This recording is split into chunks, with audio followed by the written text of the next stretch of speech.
Aurelio Zen is the detective who was created by Michael Dibdin, the British author, who wrote a series of books in the 1980s and 1990s. And our Aurelio Zen is Rufus Sewell.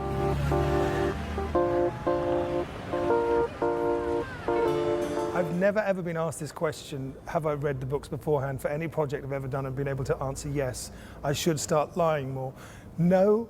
Not only had I not read them, I'd not heard of them, and then it transpires that in every job I've done, I've been working with people who are very familiar with them, you know. A lot of my friends are familiar with them. Me, I had to do a lot of catching up, first on Wikipedia, and then when Amazon came through and the books arrived, I did a lot of research, but not until I'd already been offered the part. Michael Dibdin is the writer of all the Zen's books. There are bestsellers all over, but not in Italy. So there is an effort for us to get those stories to our audience. My dad lent me one of the Aurelio Zen books about 4 years ago, and I read it and I thought, well, I love the book, and then I thought this would make a fantastic series. And 3-4 years later, here we are, making a fantastic series. Dibdin obviously isn't Italian, but he lived in Italy for a very long time, so he really understood Italy. He gives you this Italian soul. He gives you what he saw when he was here, which he absolutely loved. And he gives you that feeling of being in Italy and trying to get things done. It's not easy. And that goes for everyone in this department. I want to see some action around here. I want to see some effort. God, give me strength. Sweet divine suffering Christ. Michael Dibdin's novels tend to dart here, there and everywhere.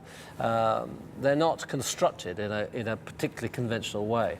In a 90-minute film, it's very hard to actually maintain that without utterly confusing people. By necessity, there's a simplification process. That's the nature of translating a book into a script. They've been very cleverly adapted by a guy called Simon Burke, who's a masterful guy, who absolutely understood the essence of Zen, this kind of rather diffident detective who solved crimes almost by accident. And the great thing about Zen in the books, and especially in the adaptation, is he's someone who kind of manages to land on his feet, despite the fact that he doesn't always get it right, and he always knows less than other people. He's not always in charge. Being followed. What? Yeah, I think so. I noticed him Hanging around across the street when we were talking, and when you left, he went after you, so I followed him, but I lost him. Simon Burke is a fantastic scriptwriter. He lives in Italy, and he is pretty much involved into the Italian way of being. Simon's brilliance, I think, was to take the essence of the book, take the basic stories, take the characters, but kind of hammer the multiple plots with huge efficiency and make them work. So they are a little bit different to the books. If you read some of the books, you go, ooh, that's quite different, actually, although it's sort of the same. So when I read Simon's adaptations, I thought, A, this is what I remember from the book, and B, it just jumps off the page right at you. The screenplays are page-turners, and I just love reading them. When I started to read Vendetta, I read to the end in one night. Then Cavallo was exactly the same things, Rat King more and more, and I say I would love to play Tanya Moretti. When I first read this episode of Zen, it was very confusing to me, which is actually a good thing because it always means that it's very intricate. So I went back to it and it's actually really, really good.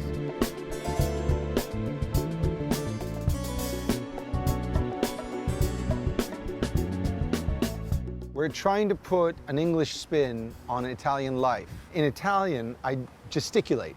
In Italian, I say different things in a different way. I would have had an accent from Sardinia or from Rome. He would have had a Venetian accent. That can't translate into English. One of the most interesting questions that we faced, and to some extent we are still facing, is how Italian to make the series. So in the world that we have created, if the TV's on, it's in Italian. If the radio's on, it's in Italian. When you see and hear people in the street who are not in the foreground, they speak Italian. It is an Italian world. That is a world we just asked the viewer to accept. But our English actors speak English without an Italian accent. We didn't want to go down that road where they talk like this, because I thought it was a bit silly. I didn't want it to be that I'd be talking as though I was from, Chippenham, and then suddenly come across a name and say, as I was saying to my friend, Giuseppe Bini, it suddenly reminds you of the artifice of the situation. So as far as I'm concerned, if someone's called Luigi, I'll say it like Luigi in Camden. And so we all follow the same rule that although the kind of instinct is to say Carlo, we don't, we just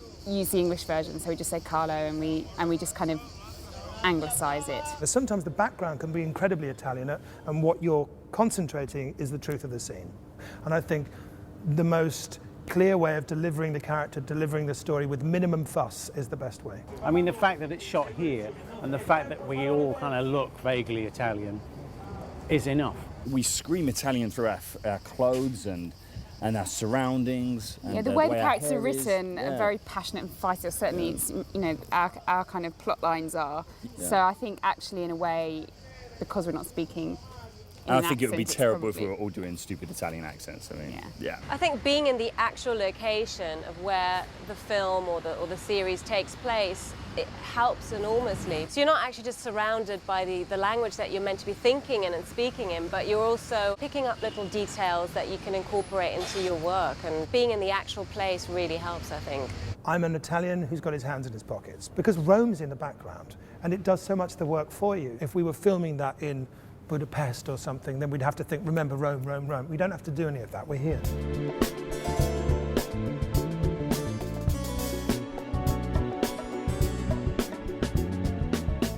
It's evident reading Dibdin's books that for him, one of the great grand characters is Italy itself. Italy is such a fantastic country to look at. It's so sumptuous, so pretty, so gorgeous, so interesting too. And everything from the Romans through to contemporary times fascinates us about Italy, actually, I think. That's something that comes out very clearly in these scripts, that Rome is like an old whore, you know, but there's something still magical and mysterious and wonderful about it. The decision that we took at a very early stage for the show was that we would try to get under the skin of Rome, that we wouldn't come and try to shoot a travel show. And the early conversations with the rest of the production team were about how we deliver that. We didn't shoot anything in a studio, certainly not on my film. It was all location, all the flats and the interiors and the churches and things were all done on location. The gamble, I suppose, that we took on this was that we would base the entire production here, and we would attempt to put Rome on screen in a way that a television audience, and probably actually a European cinema-going audience, hasn't seen for quite some time. We're in an area of Rome that's called Eur, which was built by Mussolini. So this is all fascist architecture, and really a spectacular scale, and you don't really get this in other bits of Rome. So you've just got this incredible vibe of real modern Rome, and not cheesy postcard Rome, but the Rome that's really interesting. So that's the flavor. The flavor is also of the people, of the noise, of the screaming and the yelling and this and that, which we're trying to get a lot of. Come on, shift it. All right, you want to go to jail? Shift your ass. The whole of Rome have been our extras, and I think you'll feel that, and you'll feel it entirely different to your standard English show, because this really is an Italian show. I really wanted to put Rome on the screen, and I bullied and cajoled the producers into giving me a day just to shoot Zen's car whizzing around, because he was always going from one location to another within the story. There was a scene in the film where Zen's taken at gunpoint by somebody and they walk. So I thought, well, you're not going to see much Rome walking. So I put them in a car and I had them driven across Rome at gunpoint, which gave me an opportunity to show Rome by night as well. Most of the Italian companies now, for the costs and for the fiscal incentives and financial incentives, are going abroad to shoot. So they're going to Argentina, to Serbia. They're not shooting in Rome and Italy. We are shooting in Italy and in Rome. I love filming in Rome. I mean, there may be, you know, production coordinators who might have a different experience of that. But for me, I worked in Rome 13 and 14 years ago at Cinecittà Studios, and I was living in Rome for a while, and it was always my favorite place to work. It's a wonderful city. It's fantastic to look around, you know, when you're not filming. But I mean, look at it, it's fabulous. This is my second time filming here, so it was really nice to come back. I do miss one thing though, and that's wine at the lunch table. But the production I did before would never go back to work, so I'm guessing they're kind of trying to get that out a little bit. One of the things that I think is most interesting about the city is the sense of decaying grandeur about it. It is very beautiful, but up close, a lot of it's kind of crumbling around the edges. And aesthetically, that's really interesting. And I think also morally, in terms of the world of Zen, that kind of decay around the edges is also quite interesting. It is an ancient city. It's not constructed for film crews, so it's quite a difficult place to move around logistically. The traffic is kind of logjam all the time. But the other side of that is that you get offered up locations and scale and colours and texture that you really just don't find anywhere else. It gives us one remove, because if it's set in London, there's a lot of decisions that people just automatically make through laziness. We just know what that looks like. We don't know what this looks like, so it's forced people to kind of reinvent it slightly. I mean, here I've been very influenced by the light because it's so strong and frequently so harsh. And then going to the galleries here on weekends and seeing how people interpret Rome. So there's lots to influence you on a daily basis. It is a great city to photograph, and it looks beautiful. Anywhere where you get that kind of light, it's hard not to be dazzled by the images and excited by the results.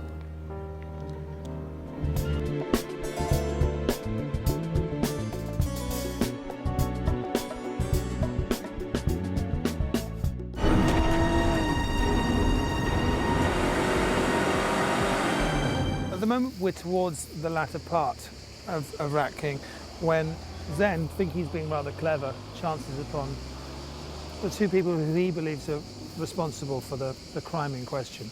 Callum's character Carlo and my character Donatella are racing away from the scene of a crime. And he gets hit very badly on the head with a fossil.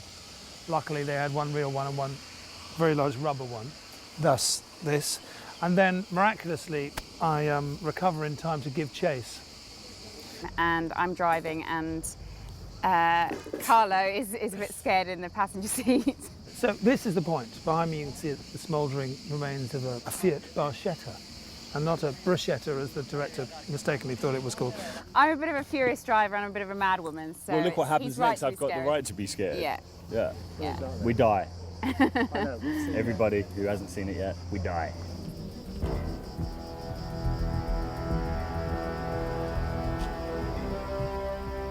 They didn't wear their seatbelts.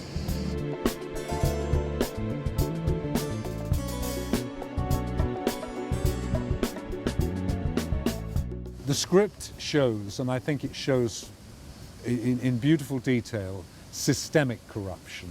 That it's not just about the big things, it's about the little things. It's about if you want to get a parking permit for your car or whatever, you've got to get involved somehow in this process of corruption. But it's not dwelt on, and it's not judged, it's just part of the wallpaper. It's very human. Zen, do you know anyone who can sort a building permit? My brother's having a problem with his garage. Not offhand. Anyone who's got a nice apartment for rent, central Rome, absolutely no money? Sure, I'll get right on that. And in the way that Rome is this sort of twisty, streeted city, there's a sense now that you have to kind of weave your way through society to arrive at a point where you remain decent, I suppose. That felt like a really great character trait of the city to try and use for this film. He killed 3 people. Quite possibly. But get him off, detective. How you do it, it's up to you. You have a character who, in a sense, is trying to wend his way through the deals and the counter deals and just what you have to do to be, in a sense, morally good. That was the thing that attracted me to the script, that it was this very different world, and it was a world where you couldn't trust anybody, and it was all about who you knew. There's a scene where he goes into his office and he's just sitting in the office and he's looking around the office at the various people he works with, including his best buddy, Giorgio, thinking, I can't trust any of these people. And it is that world, you know, it is that world of Italian politics, and thank God we haven't got there yet in the UK. We've had our corruption scandals in Britain, but Italy is a totally different game. This whole thing is risky, despicable, wrong. I want nothing to do with it. I understand completely. I can't say more about the corruption in the ministry. You just take in the newspapers every day from page 1 to page 15, and after you understand if in this country there's still corruption or not. There was a great exhibition of the famous painter Hopper here in Rome, and the way he uses shadow and light and the way things that are left in darkness often tell you more about the mood of what's going on is totally applicable here. So I use Hopper's sense of leaving people in shadow to actually emotionally tell you more all the time.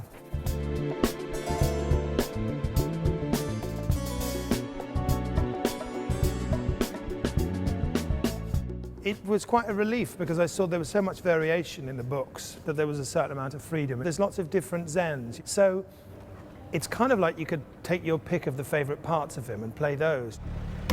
Ultimately, what the great strength of the programme is Rufus Sewell. He is a consummate actor. He's an actor who has been waiting to really do his great work. And then I think this is a character he was literally born to play. And this will be the show that people go, wow, he is really great.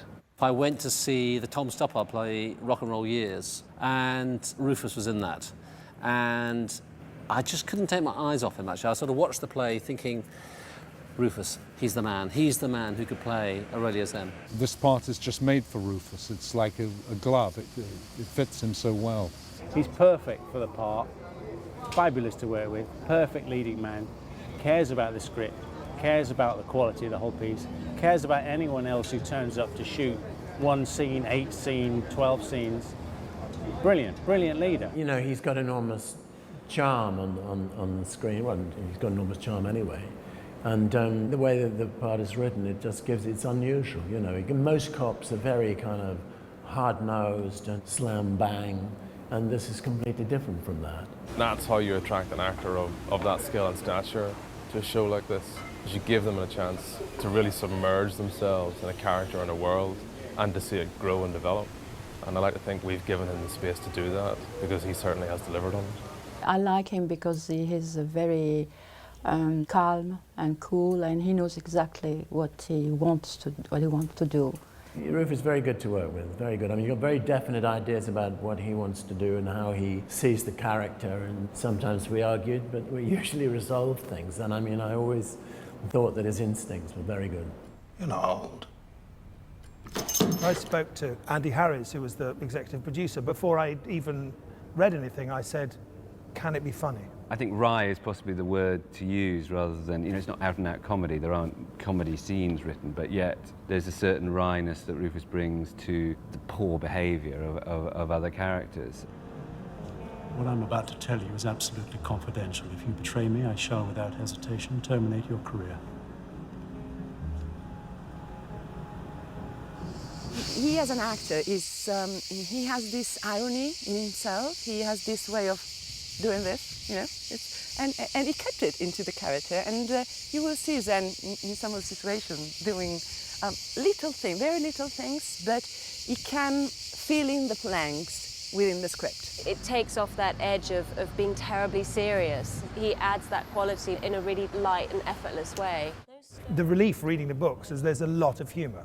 And personally, I'm trying to bring as much of that out as possible for my own entertainment and hopefully for the entertainment of anyone watching. The humour is really in the character and his attitude to what is all around him, and what he is faced with is endless bureaucracy. You know, that's the way Italy sort of works. And I think the scripts capture that, and I think Rufus personifies it. You know, I think that's important. There's not one of these kind of action heroes who just kind of strides through. If I punch someone, my hand hurts. He gets hungry, he smokes, he drinks, he gets tired, he has stupid arguments with his girlfriend, he does the wrong thing. You know, he's had a divorce and he's living with his mother and his fortunes are not at their highest. And that for me is nice for me to play at this time in my life, at this stage in my life, because I've had my mixture of successes and failures, etc., etc. He doesn't act and like a Superman, no? He's sometimes very shy too, and I like the way he talks about what he does, not with arrogance, but with humor. The truth is, it's more interesting when he's just recognisably a bloke. And obviously, believing him as a cop and a murder detective is very important, but my primary objective is that he's believable as a guy. He's not sort of a fast-track kind of, let's go, got to do this, got to do that. That's not the way he sorts the crimes out. He's not an actor, man of action. He's much more a chess player. He's plenty dishonest when he wants to be. He's sneaky. He can be underhand. He can pull strings. He can break rules, but not in some cool way. He's just a bloke trying to get by. Beyond that, I think the great thing about Zen is he just wants to get through the day. And I like the possibility that the real motivation in a scene can be you want to get the crime solved because you're really thirsty. You in trouble again? Yeah, I think so. Well, like I always say, when you're in trouble, call someone else. He's James Bond, but he lives with his mum and he's got problems with his wife and all kinds of little human obstacles to his happiness. You don't really deserve any dinner. I'm sorry, Mama.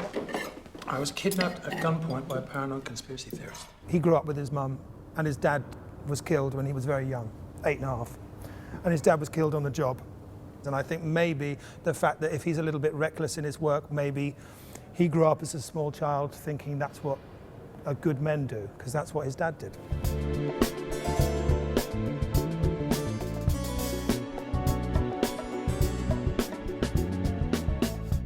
The thing about Rufus and Katerina is the extraordinary chemistry between them. I mean, they light up the screen individually and together. Katerina and Rufus have developed a very strong chemistry on the screen. You can see that.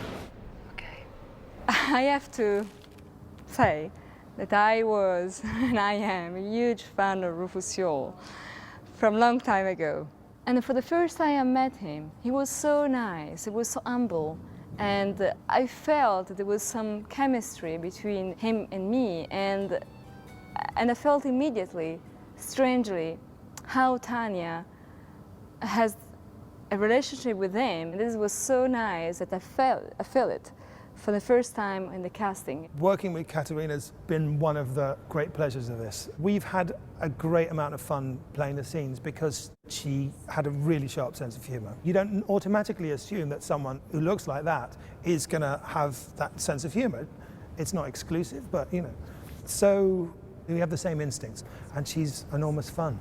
They literally smoulder at each other, and they got on incredibly well, which is brilliant. And you see that on the screen. It's everything I really wanted it to be. It's romantic. In this film, their relationship is very much under test.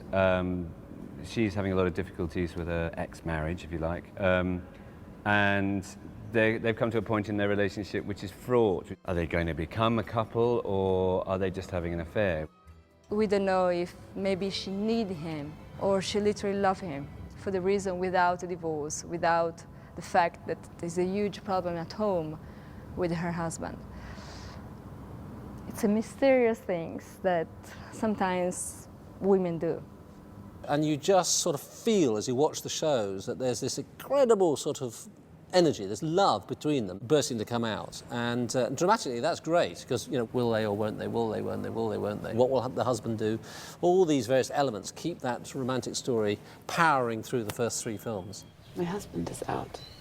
Do you want to go upstairs?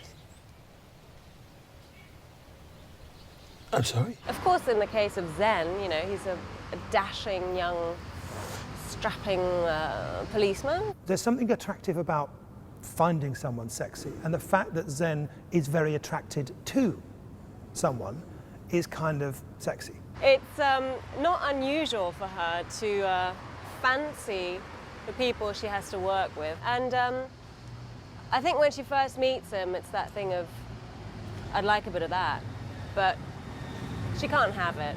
I think we should have an affair.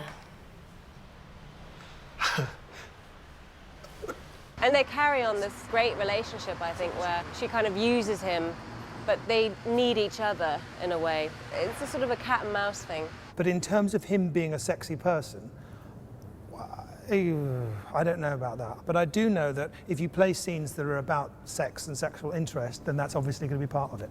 Catherine Spark plays Rufus's mother in the film, so she must have had him very young. The character must have done. She wasn't how I'd imagined his mother. I'd imagined more, I suppose, an older-looking person. Mother in Italy are very, they keep children, and mostly males, their sons, very close, and they are like more than a friend, more than a mother, more than everything. Too much, too much. I don't agree with this kind of behavior, no, but I know it very well, so it's not difficult to act that, to play that.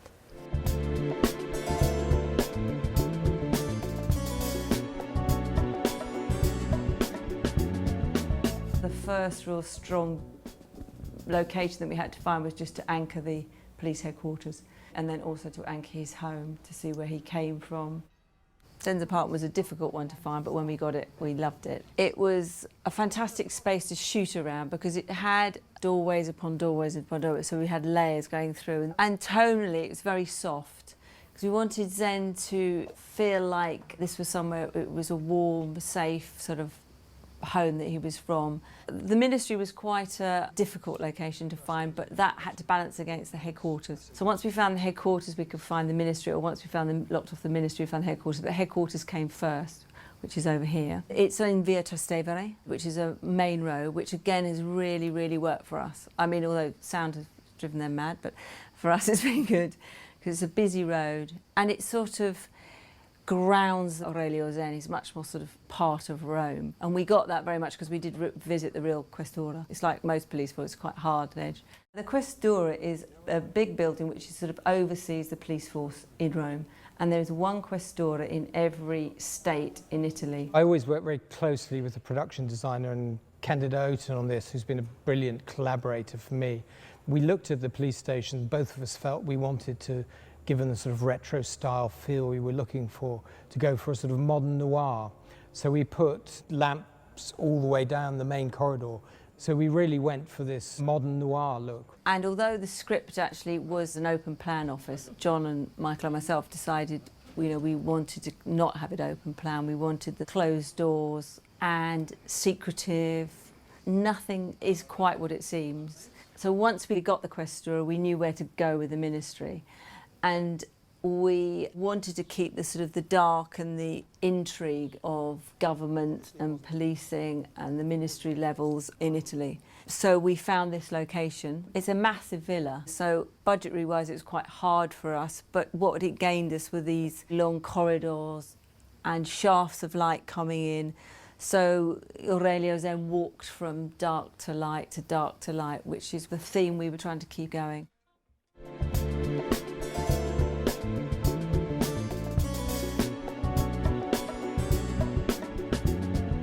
I live in Rome, and one of the things that you do notice is that every Italian man has a good suit, a good shirt, and a good tie in his wardrobe. They might have just one, but they will have it. Rufus, he uses his suit as a uniform. He's a policeman, he can't afford maybe too much money, but he can afford a good suit. And we've used just 2 or 3 suits for the entire time. So we had to make sure that it was the right cut, the right fabric, and he doesn't change his look too much. So basically, I would say we had to really meditate a lot upon it. We tried a few suits and we found the ones which were perfect for his character. I mean, I do like suits. I don't tend to like the occasions where people wear them. So, you know, I've got quite a lot of suits because I really love my clothes, but at the same time, I don't necessarily want to be on a red carpet showing my suit off. So sometimes I'll just go to the local cafe wearing a suit inexplicably. I said when we were looking for clothes, I wanted something, and this is a very dangerous name to invoke, Cary Grant in North by Northwest. He has a way of wearing a suit that's like pajamas. It just fits him, not just him, but in those kind of, in the Hitchcock films and stuff, they have this kind of standard, sleek, beautifully cut suit. It just hangs off them and they just get on with their day. And I've been wearing the same, I've got 2 suits and I just wear them all the time. And now it kind of feels like that. His suits are a little more opaque, while the minister's suits have a sheen on them. If you just go outside Piazza Colonna, which is actually where Berlusconi has his offices, what really catches your eye about the minister's suits is the way they're cut and the way they have this gleam on the suit. And that's what we try to capture. And you see Zen and you see Colonna standing next to each other, and you can really tell who's the minister and who's the policeman. And I think that's what we want to achieve, since everyone's in a suit. So we really needed to make sure that that comes across to the audience. Katerina is one of the most beautiful women to dress because anything you put on her looks like $1 million. So for Katerina, we used really simple skirts, very straightforward pencil skirts with nice blouses which have a lovely sheen, and that's what was the feminine element in her character. This costume on the mannequin just looks like a nice simple outfit, but when she wears it, she's able to transform the costume into something very beautiful and sexy, yet keeping it very stylish and understated. My hair is always tied in the back. It's a perfect secretary. She's not there to show something. More strict she is, better she is for her work. It's already tough, you know, work with old men. And if she was with little dress, it's going to be worse. So the idea was not to go for fashion, but timeless style, because it's all being shot in Italy, and Italy is known for its style.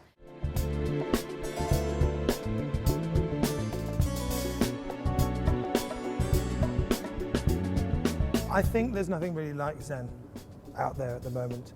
In fact, the closest thing to it hasn't been made for a very, very long time. There's a kind of bounce to it that reminds me of stuff from the 60s. One of my very early reference points was Dean Martin songs, which doesn't make a whole lot of sense, I know, for a television show, but there's something about the way Dino sang. It's that sort of thing. A little bit, if you like, of the same stuff that Lou Grade had in many of his shows in the late 60s, early 70s, the Persuaders and the Saint and things like that. It was serious and real, but with a nice lightness of touch. North by Northwest was one of the templates that we talked about, which seemed quite a good one, really, because it is that mixture of dark conspiracy and romantic comedy. The tone that everyone is going for, and whether we succeed or fail or not, I can't say, is for the kind of adventure kind of Hitchcock film. I would really like for this to have that kind of feel. High stakes, danger, but there's a wit to it and a panache, and it's fun. And I'm having more fun doing this than I've had doing anything for a very long time.